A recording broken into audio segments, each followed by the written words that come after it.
What's up, everybody? Welcome back to another video. If you're new to the channel, make sure you subscribe below to get updated on any new videos. Make sure you like the video as well. It's going to help out the channel grow, and the faster this progresses, the more time, I guess effort, if you will be put into it. So there's one thing I wanted to talk about that is not really talked about that much. There's things in this industry that are often misled or just not talked about enough. There's a saying that goes around. If you're in the industry, you probably have heard it before. It's the term, little phrase that people say: your customers will become your friends faster than your friends will become your customers. And I've heard that multiple times, and it couldn't be even more true. Not saying that anybody's friends are not worthy of being someone's customers, or trying to talk bad about anybody, but it's not only for this industry, but it's pretty much for everything. For some reason, people that don't know you are willing to invest their time and money into you, rather than the people that actually either grew up around you or actually know you personally. And I don't know what it is about it, but it's just it's a really true statement to hold by, especially if you're into like anything you do or make, or if you're into doing art or anything like that, or painting like I do, any type of craft, skill, trade. It's really shows, and I was hit with that yesterday, and it's pretty crazy to me to see how fast everything's moving along, even though you guys might not see it on your end. But I'm constantly doing stuff on my end behind the camera, even off camera, to just make not only your guys' experience better. Sorry, I'm losing my voice. Not only your guys' experience better, and I'm trying to find out ways to do that, that way you guys enjoy watching the videos. But I'm doing a lot for the customers on my end that you guys do not see. And I've got one customer that's brought that to light to me yesterday, and it's just really cool, because this customer's project has not been out very long, and it just goes to show that if you take your time and do things right, and you treat people right, it's just going to come around full circle back to you. So with that being said, I was actually, the project was coming back to me, not really in a good manner, or good, not, what I'm trying to say is that we had scheduled it to come back to get some things fixed, that the customer wanted fixed, because they drive it. It's not anything that gets trailered very often. If there's a show or an event that is somewhat local within a few hours, they drive it. So you got things that that happen, right? With anything, you guys drive your cars every day, and there's probably something you don't know that happens to your paint or whatever. So it had been scheduled to come in, and like I said, the customer dropped it off yesterday. You guys are probably wondering what I am talking about, what vehicle, or I've done multiple here recently. So you guys are probably really wondering what I'm talking about. I'm about to show you guys, but first, I'm about to actually show you what I mean by that phrase. It's a pretty cool thing. There's a lot of shady people in this industry, not just people who own businesses, but people in general. I've seen it. That's why I kind of don't go to car shows anymore, just because it's getting, to me, I feel like it's just, the family aspect is not there, and the respect for one another and one another's builds are not there anymore, and just the quality of builds is not there anymore. There's like a handful of people out there that have really good quality builds.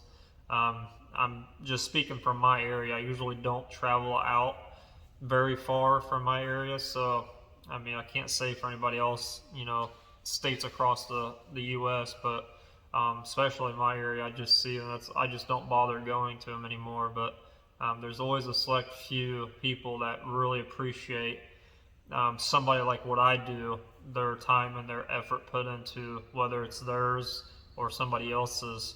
And this customer really, really appreciated everything I've done for them. So they wanted to give me a little gift to kind of say thanks, and they thought I deserved it more than just hanging it in their garage. And that is, I was introduced with a big gift from the mini truck series build that I did. Pretty much that kick-started this channel off, and when I started getting serious about actually making videos of what I do. And if you haven't gone back through, it's some of the very first videos I've posted and made and edited. So it's the B2000 Mazda mini truck, where we did all the body work, all the graphics, everything from the ground up. So go back and watch it, that way you know what I'm talking about. But this was an award that they went to out of state for a show that got best graphics. And they made it really, really clear to me that this wasn't the only thing they've gotten from, the shows they've been to. They've been multiple different shows in the last few months, because like I said, this truck has not been out for very, very long, which is really cool, because if they're going out and they're getting this kind of type of response back to their build, then it just shows me that there's still people out there that are wanting quality rather than quantity, or rather than just having somebody do it for really cheap, or just half-assing it. So it's really, really cool to me to see this type of stuff. It's cool to get gifts like this, because this is going to go up in the shop somewhere. I'm going to hang it on the wall. It's already got the holes for the rivets or the screws you want to put in it, so it's definitely going on the shop. So if you're watching this, thank you again, Michael. It means a lot to me, because sometimes as artists, as painters, we don't really get to take a break. It's always on to the next one, on to the next one, on to the next one. And there's always a deadline, there's always a timeline you got to meet for these customers, because they're wanting their things back in a timely manner. So a lot of times we can't sit down and take a break and actually look back on what we did. And it's really, really cool, because this industry, to me, the reason why I got into it was because I seen the reward to it. There's a big reward when you get something done that you've done yourself, and you get to see people's reaction to it. It's just like anything else, right? So just got a message from somebody, but yeah, it's really, really cool to see that reward. And it's really, really awesome when you've done it yourself, with your hands. And you spend a lot of time on it, like I did with this truck. I think I had like 139, 140 hours in this thing. So it was done over a course of a few months. Like I said, if you guys have not watched that build, go back and watch it.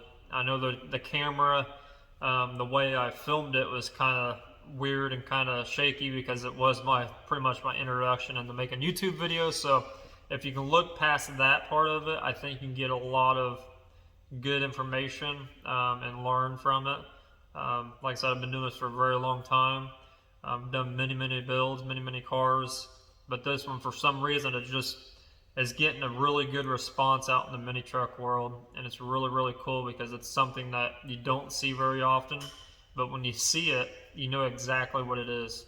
It's a retro style build. So I'm going to show you guys what the truck looks like now, because like I said, it's been a few months. And I'm going to show this again, this cool little gift they got for winning best graphics.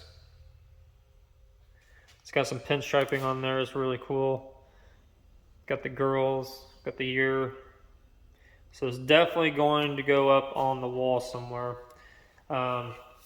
If you guys haven't been following along, I'll plug this real quick. The Michael Myers and Laura Strode canvas piece. We're still working on this. I'm going to be jumping back and forth from this to multiple different projects. So if the videos are stitched with multiple things, it's because I'm doing multiple things at once. I'm going to try to include everything.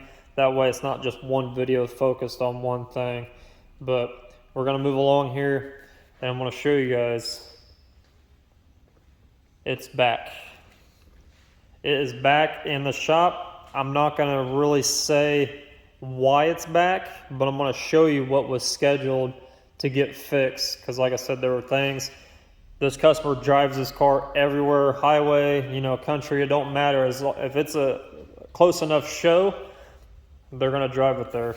And with that, you get some issues. You know, you got some things that happen, whether it be like rock chips on the front. Luckily, there's enough clear on this truck, I think, that rock chips just bounce right off of it. But if you have not watched this build, go back and watch it. Even if it's not your thing, like if this is not anything that you like, this is all paint, guys. Like, this is not vinyl. It's nothing that you can put a wrap on it or anything like that. This is all paint. So it goes to show you what you can do with paint. Vinyl can't do this. I'm just going to say that right now. Most people want to be like, oh, I can do that in vinyl, blah, blah, blah. It ain't going to look like this. I'm going to tell you that right now. Whether it looks like it in person or not, where you can see it well enough. Let me try to hit the lights on over here and see if you guys, if that helps.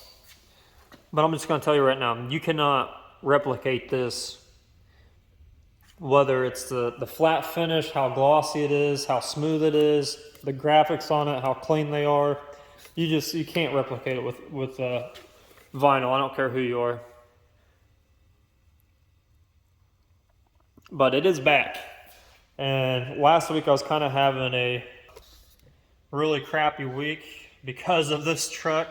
The owner sent me a message, had a little bit of boo-boo. It's nothing, not a big deal. But, you know, as a painter, as much time as I put into this, and all the effort that I did on creating this and painting this and making it look as good as it does, it's just kind of like it gets in your head a little bit.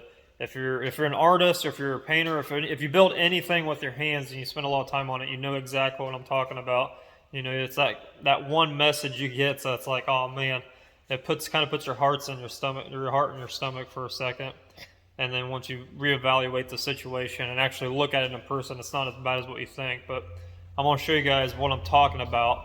It's in the driver door area. And this is one of the things I'm going to be really transparent. And just like I said at the beginning of this, there's a lot of things in this industry that's not talked about, that's not shown. 90% of what everybody shows you is positive, right?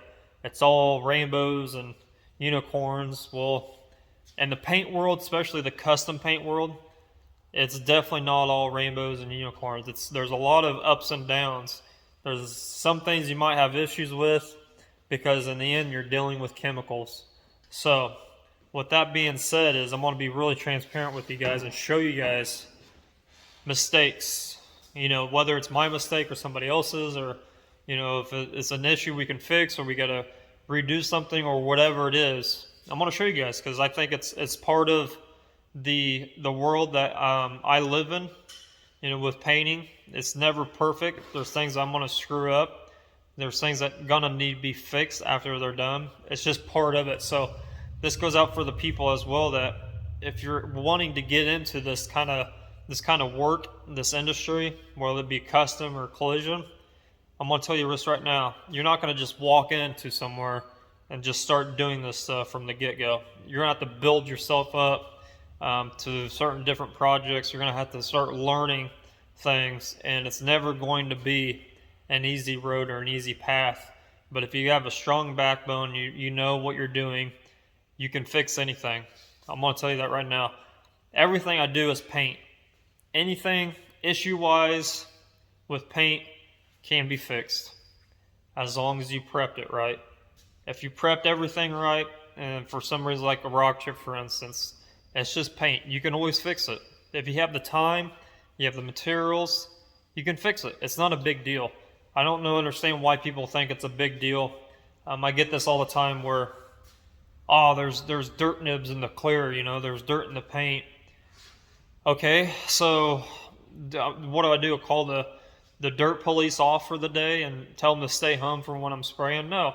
Like, it's going to happen. No matter how clean you are, all the steps, all the processes you do and you take in place, you put in place, and you follow, and you're really, really good at keeping everything clean, you're still going to get dirt.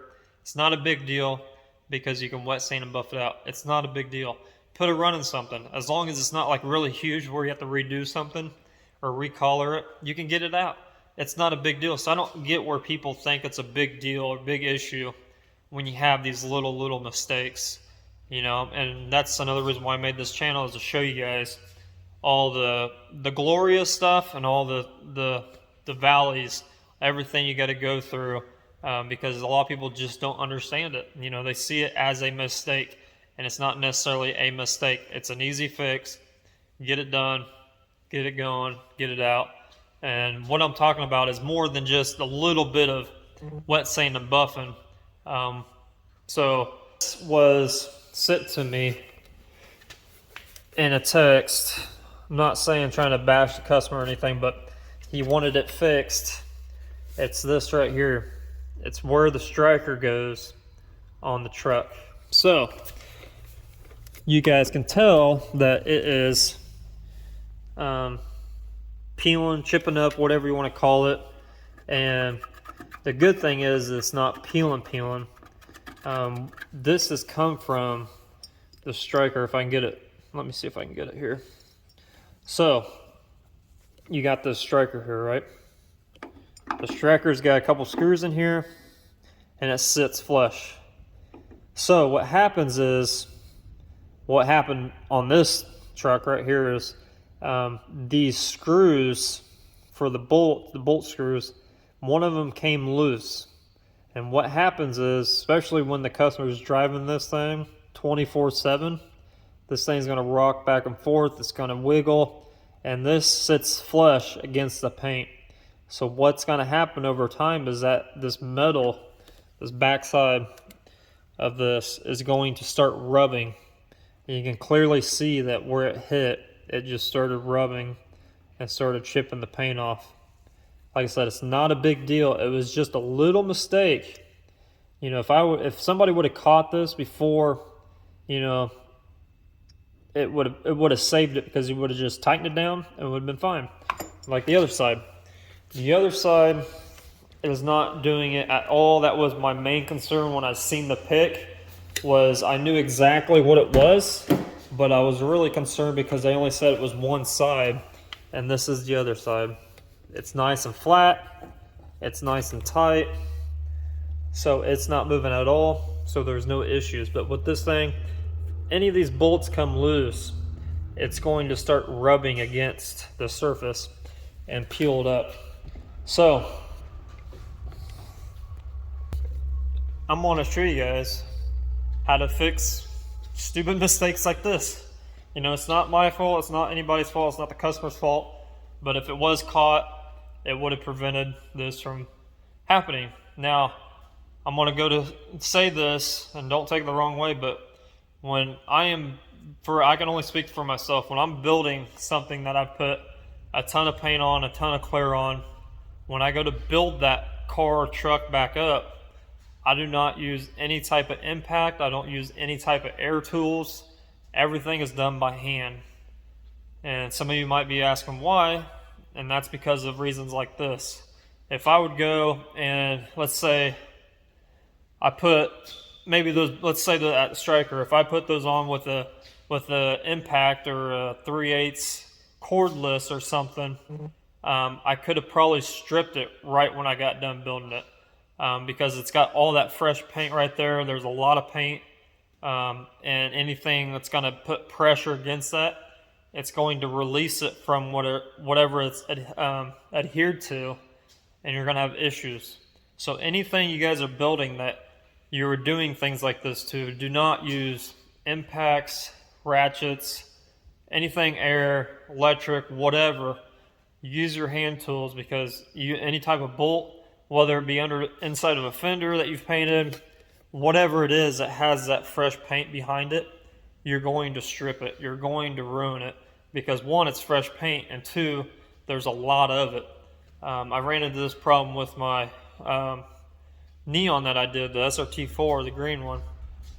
Some of the bolts inside the door jamb, I had so much clear back there. When I hit it with an impact, it bubbled it up a little bit, and I had to redo it to get it flat again, because all that pressure going against that metal panel with that fresh paint and fresh clear, it just released it from the back of the metal. So that's just a little tip from me to you. That way you don't have issues like this. So let's go ahead and fix this thing. So things first, we're going to, now you might ask me, you know, how I'm going to fix this without repainting the whole truck, right? Well, since I paint cars every day and I do collision work, this is just another walk in the park to me. But as you new guys, now, I do not like burning in anything. I like to make everything uniform. I don't like any areas where you're going to see a line with the clear when you tape it. So what I'm going to do is I'm going to fake it along this edge right here, and we're going to clear it all down here. Hopefully when I start sanding this, it does not spread. It's really not peeling, it's just from that hinge just chipped it up. So that's a really good sign, because when I go to sand this, if I didn't prep it underneath of it really well, it would just spread, right? So with it not spreading right now, it just tells me that I can sand this stuff out, keep everything inside of this, below this line, so I don't have to redo this candy. We're gonna stay right here, and we're gonna just prep it. We're gonna sand it all smooth. If I gotta put primer there, I will, but I'm really trying to, hopefully it stops before it gets to the silver line. So we're gonna take off these moldings, this right here, because we're gonna be prepping all of this, and we're gonna kind of fake it. There's a line down here where the truck seam is, so we're gonna go all the way down here and prep it, and it'll kind of hide everything. And we're gonna roll it off that edge right here. We're gonna roll it right here off this edge. So, and then up here wise, I haven't really decided if I want to stop right here. I kind of like to go up further. That way it's hidden, that line. But we're gonna kind of like, I guess you would call it just burning it in on the edges and then buffing it, and it'll be fine. But the door jamb is what I'm really concerned about. But, you know, I was explaining this to the customer because they were asking how I was gonna fix it. And well, we wanted to actually do more. I'm like, what do you want to do more? And I'm not going to really tell you guys what, because I don't know exactly what, but they want some upgrades. I'll just put it that way. So this is going to hold off on the Civic project, obviously. We're going to be working on the truck. I've got a couple canvas pieces I got to finish airbrushing, obviously. But this is pretty much going to be here all winter. And we're going to slowly work on this thing, because it's, like I said, it's getting some upgrades. You thought it was going to be cool now. And then with it winning awards and stuff, there were some things the customers wanted to add to it. Let's put it that way. I'll say that. And he's also going to get the interior all done. Some of it's going to be painted. Some of it's going to be stitched. So this truck is about to change completely from what it is right now. So it's really exciting stuff, because, you know, I was feeling really bad for the customer, because anything like this, as a painter, you don't want it to happen, right? Things happen, things move around. If you don't catch them in time, things like this happen. Not a big deal. I'm not really worried about it. It's not a trailer queen. He drives it. But I didn't want him to have, you know, I didn't want to have it for a very long time. So I was trying to figure out a way to do it. And he's like, you know what? We've been talking about it. This is what we want to do. So don't worry about time frame. Don't worry about any of that stuff. Let's just do it and do it right. And we're going to get the other stuff worked on as well over the winter, because obviously with winter you can't drive something like this. You're not going to drive something like this, so it's just going to be parked in the garage anyways. And so I said, I'm game to do it. Let's do it. Let's do these upgrades. Let's make this thing even better than what it already is. And let's continue to make this thing more of a show truck than what it is. Like, to me, this isn't a show truck per se. it just has a nice paint job on it.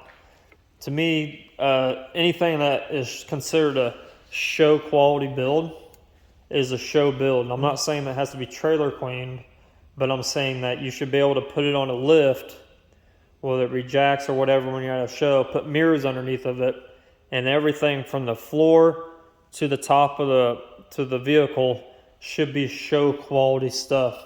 That means all your drivetrain should be painted, all your frame, whatever, if you have a frame underneath of it or not, should be all done up. Your wheels, your brakes, everything, the motor, the engine bay, everything needs to be painted. You know, the bed of it needs to be in show quality shape. The interior needs to be show quality. And this is just a small, project they're doing to get to that point. So it's just another stepping stone to this build. He's already got a frame for it. He's going to have me paint with the graphics on it. So we're already proceeding to do that. So with this winter, he doesn't have anything going on. Obviously, he's going to park it in the garage. He's going to leave it here. So it's going to be really cool to be working on this thing again. And it kind of gives me a relief because it's not here just because that happened, you know. So pretty cool stuff. So I'm going to show you guys how to fix this.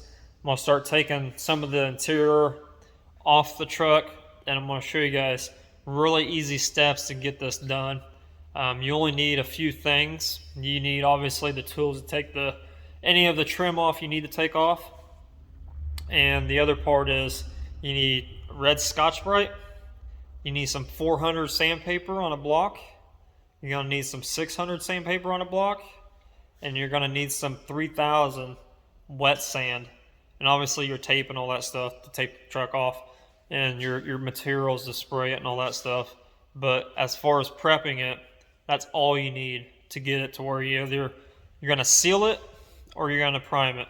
To me, I'm hoping I don't have to prime it since most of the damage is hidden behind that striker. But if I need to prime it, I will. But I'm sticking with only 400 because I don't want to prime it. I'm trying to just seal it, paint the blue, the regular stock blue, tape the graphic off, paint the graphic, and then once that dries, pinstripe the graphic where it needs to be pinstriped because it's got that magenta pinstripe on it. And then once that's all done, retape it off for clear. So we're going to clear it once. I've got some, not like really new clear, but I haven't used it yet. It's a rocket clear from House of Color. And I'm going to try it on this jam right here just to see how fast it dries. It's supposed to be like air dry minutes, so like in 30 minutes it's supposed to be completely dry. So we're gonna test it out on this jam just to see how fast it dries. So stay tuned for that. So I'm gonna go ahead and start working on it, and I'll show you guys what I'm talking about when I'm done with it.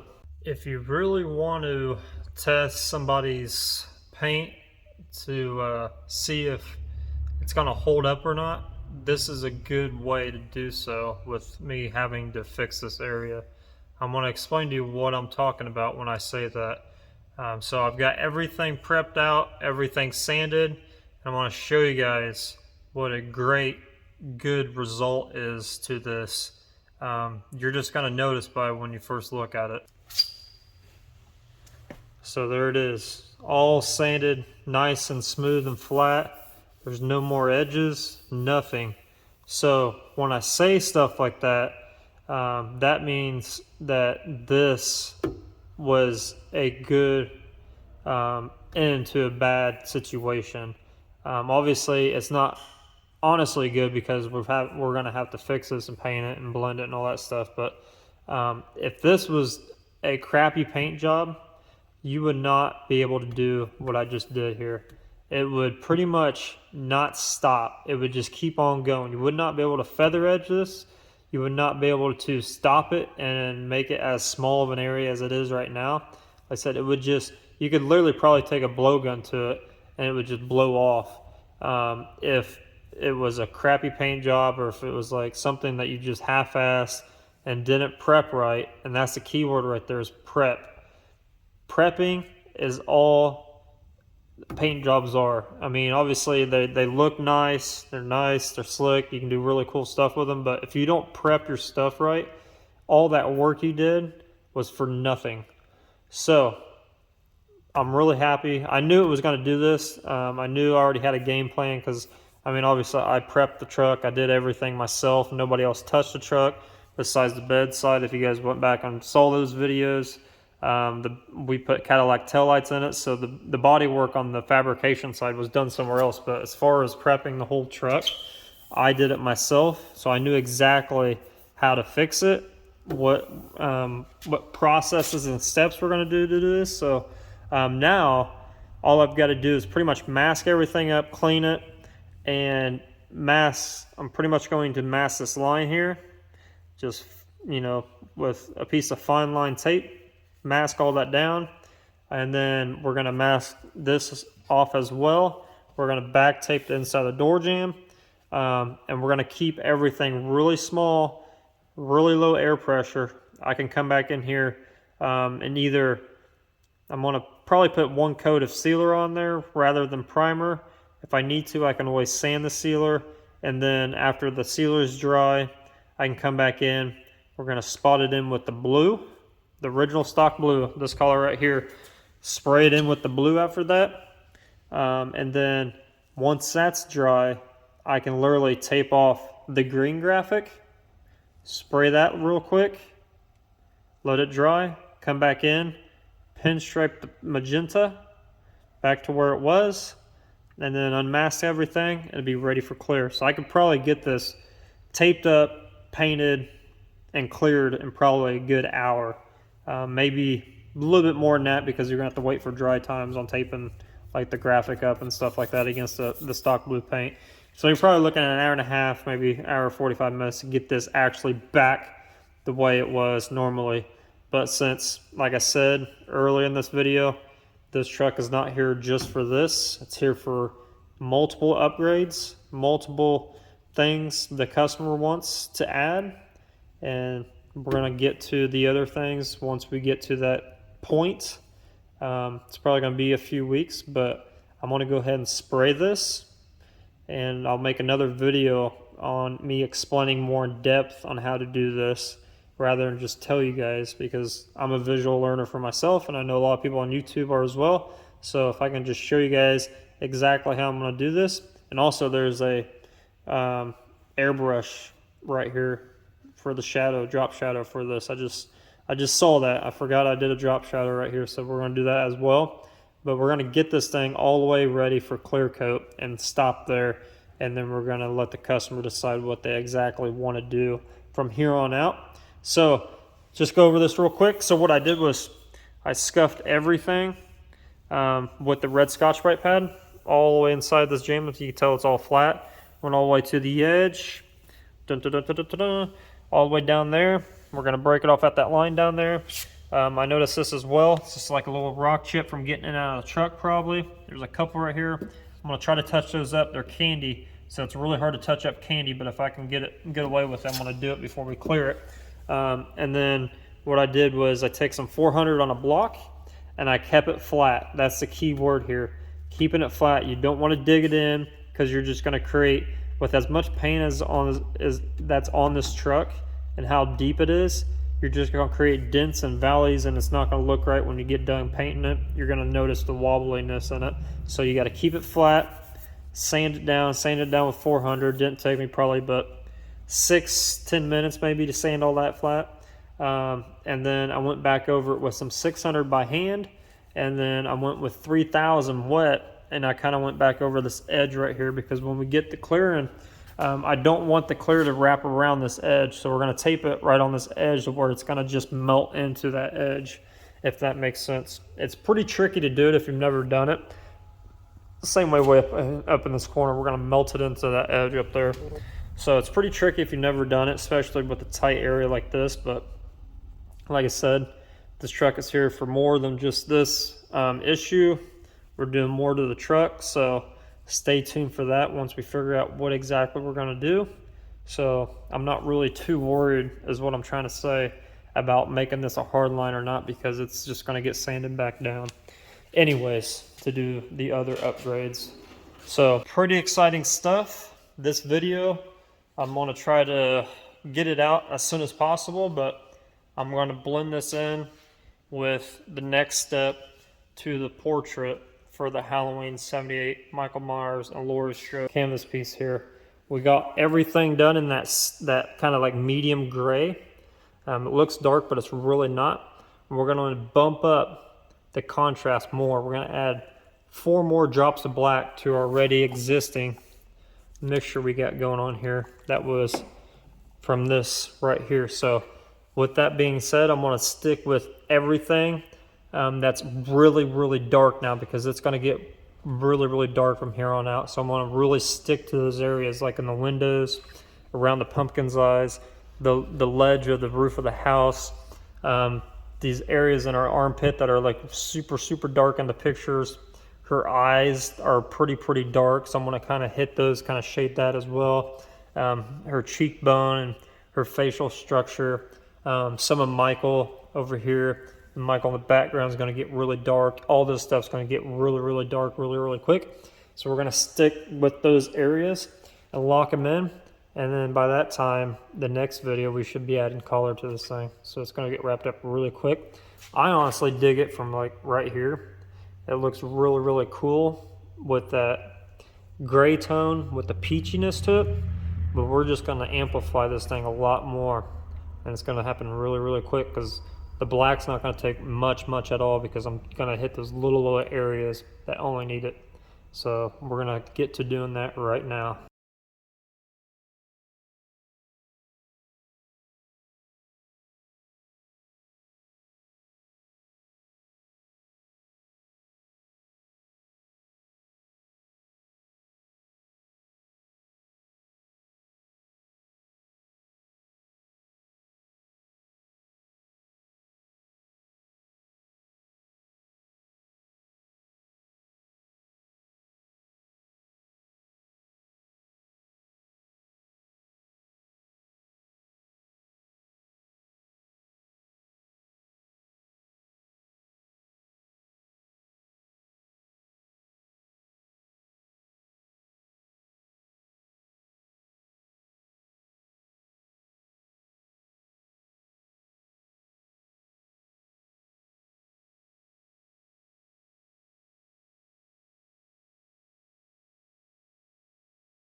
So that's going to wrap it up for this video. Got everything as dark as I needed to get. At the very end, we will go in there with almost over-reduced just straight up black, and really darken those areas up that really need it after we add color, just to give it that little bit more pop. But other than that, next video, it's going to be starting to color. So guys, stay tuned. It's going to be coming pretty quickly. Tomorrow, actually, I shouldn't be saying that we're going to be doing the color on this. I'm going to go ahead and spray the graphics, so that will be the next video. I might just mix the color in with the portrait here, or the picture with the truck, depending on how long it takes me to actually spray the truck. So stay tuned. Got more content coming for you guys. Hopefully you guys are learning something. If you're new to the channel, hopefully you guys, like I said, you guys are learning. Maybe trying some new things out that you weren't comfortable with before after watching these videos, but I'm going to keep pumping them out, so just let me know how I'm doing, and we'll just continue to keep rolling. Thanks for watching. See you guys later.